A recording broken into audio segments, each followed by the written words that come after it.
क्या आपको इस पॉसेसिव लड़के की दरिंदगी के बारे में पता है? लड़की का क्या नाम था? क्या हुआ था, क्यों ये घटना ये तो हमको मेंटल लग रहा है भाई। जिस हिसाब से अपना हुलिया बना के रखा है, घोंचू आदि मानव। की है तुमने ऐसा? धोखा दे रही है।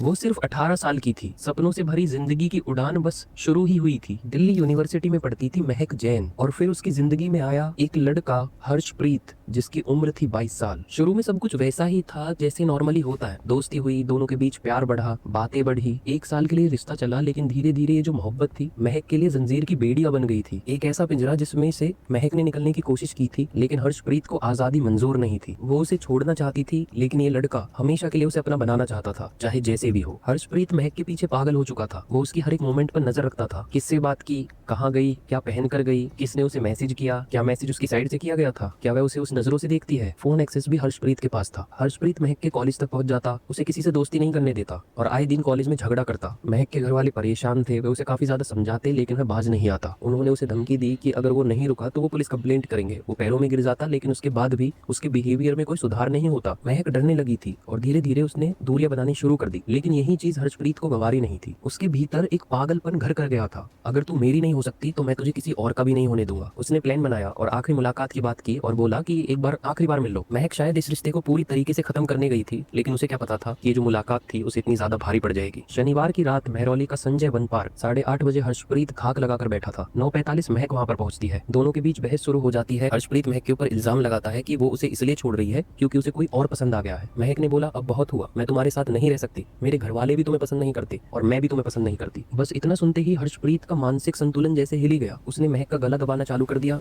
और जैसे ही उसकी पकड़ छूटी उसने अपनी जेब में से चाकू निकाला और ताबड़तोड़ महक के ऊपर वार किया। महक खून में लथपथ जमीन पर गिर गई और उसकी सांसें वहीं थम गई। लेकिन कहानी यहीं नहीं खत्म हुई। हर्षप्रीत अपने साथ पेट्रोल की बोतल लाया था। उसके मन में ये था कि अगर इनकेस ये जिंदा भी बच गई तो एक ऐसी हालत में रहे कि कोई इसे पसंद ही न करे। उसने पेट्रोल की बोतल निकाली और महक के मुंह पर पेट्रोल डालकर उसे जला दिया। लेकिन इस खून के बाद उसने एक झूठ का नाटक रचा। वह अपने पिता के पास गया और अपने पिता से उसने बोला कि महक अपने साथ 2 लड़के लाई थी और उन्होंने उस पर अटैक किया। उसने महक को चाकू मारा क्योंकि उसने अपने आप को बचाने की कोशिश की। महक के घर वालों को भी महक की चिंता होने लगी थी, तो वह उसे ढूंढते हुए at the end police station पहुंचे। पुलिस ने जांच शुरू की, महक की लोकेशन पता लगाई। सीसीटीवी फुटेज में साफ दिखा कि 8 बजे हर्षप्रीत अकेला पार्क के अंदर आता है, और लगभग 9:45 पर महक भी अकेली पार्क में अंदर आती है, और उसके कुछ टाइम बाद हर्षप्रीत अकेला बाहर जाता है और महक नहीं लौटती है। और सीसीटीवी फुटेज में ये भी दिख रहा था कि हर्षप्रीत के हाथ में पेट्रोल की बोतल थी। शक यकीन में बदल गया। पुलिस ने उसे उठाया, उसके ऊपर प्रेशर डाला और उसने सब कुछ कबूल कर लिया। हर्षप्रीत ने पुलिस वालों से बोला कि मैं उसे बहुत ज्यादा प्यार करता था, लेकिन वह मुझे धोखा दे रही थी और मुझे छोड़ रही थी। बल्कि ऐसा नहीं था, महक ने कोई उसे धोखा नहीं दिया। वो बस अपनी जिंदगी वापस चाहती थी। वो अपनी जिंदगी में आजादी वापस चाहती थी। वो ऐसे इंसान से दूर होना चाहती थी जिसे मोहब्बत नहीं बल्कि मालिकियत चाहिए थी। जब कोई आपको खोने से ज्यादा आपको कंट्रोल करने की चिंता करे तो समझ लीजिए वह प्यार नहीं है, पागलपन। क्या आप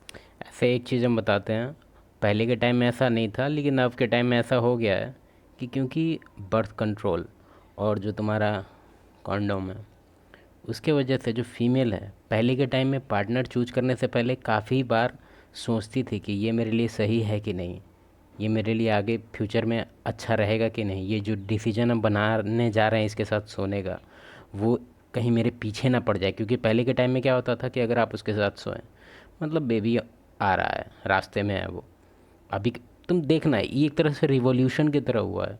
जब से बर्थ कंट्रोल 1970 या 1980 के अराउंड ये सब हुआ है, और तुम इसको अगर रिलेट करेगा डेटा से कि कैसे तुम्हारा ये सब टाइप का क्राइम बढ़ गया है, तो तुमको काफ़ी कुछ डेटा इसके रिगार्डिंग मिलेगा। ठीक है, क्यों? क्योंकि फीमेल अब सोचती है कि कॉन्सिक्वेंस ही नहीं है, हम तो किसी के साथ सो जाएंगे। क्या ज़रूरी था ये आदि मानव को चूज करने का?